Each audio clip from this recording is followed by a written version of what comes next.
educated, wealthy, owns a bigger car and a house than you.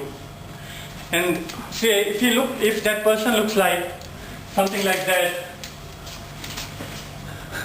and a person with low self-esteem, how is he going to feel about him?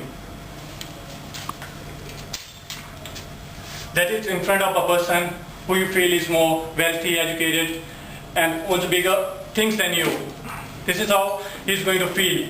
And I'm sure the rest of the day, how is he going to spend is something like this.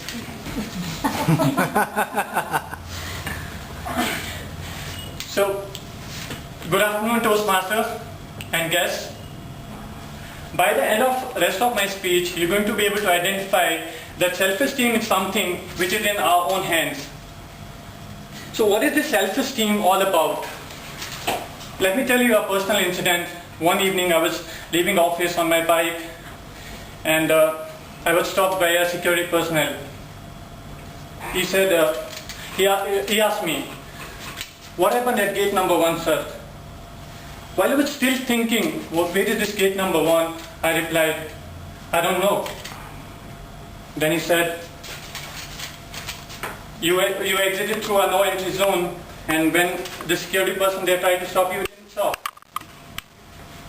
In disbelief, I replied, "I don't know where is this gate number 1, and I didn't take that route also."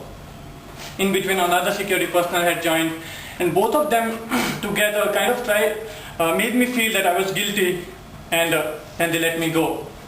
On my way back home, I spent good amount of time thinking about it, and I concluded I should have gone back with them and shown them which route I had taken, rather than accepting what they felt was right.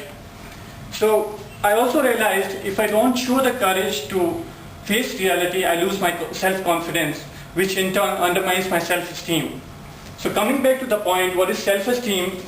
Self-esteem is a way of feeling, thinking, and acting, which implies we accept, respect, trust, and believe in ourselves. So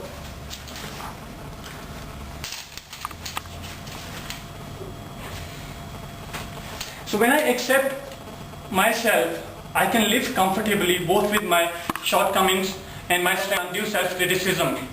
And how do I do that? There are two things. Identify areas where you are good at. For example, you may be good at technical skills. And another thing, second point is identify areas where you need improvement, public speaking. Moving on to the respect part. By respecting myself, I acknowledge my dignity as a unique human being. And how do I do that? Treat myself in the way I'm going to treat somebody I respect the most. Appreciate my contribution, no matter how small or big it is. And appreciate others, however, without comparing myself to them. I move on to the trust part. Trust, self-trust. It is a self-trust, it means my feelings and my behaviors are consistent enough to give me an inner sense of continuity and coherence despite changes in my external circumstances. And how do I do this? How do I build the trust? Trust is set goals and stay focused. Pick small wins to reinforce self-trust.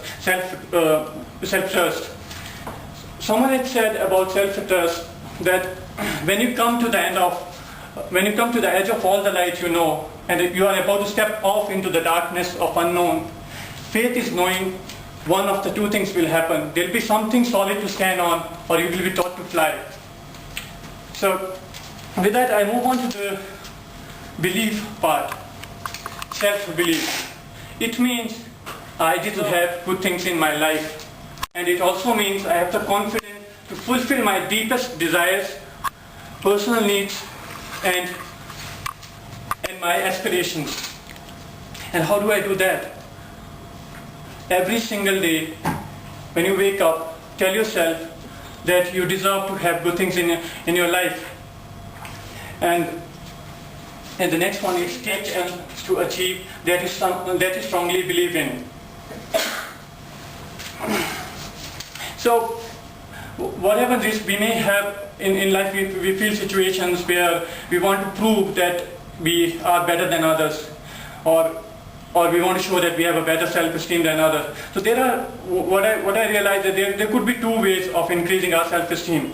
One way is we waste our time telling others that I am better than the rest. Okay, so doing something like this. Or we accept, respect, trust and believe in ourselves. Over to you, Tosman.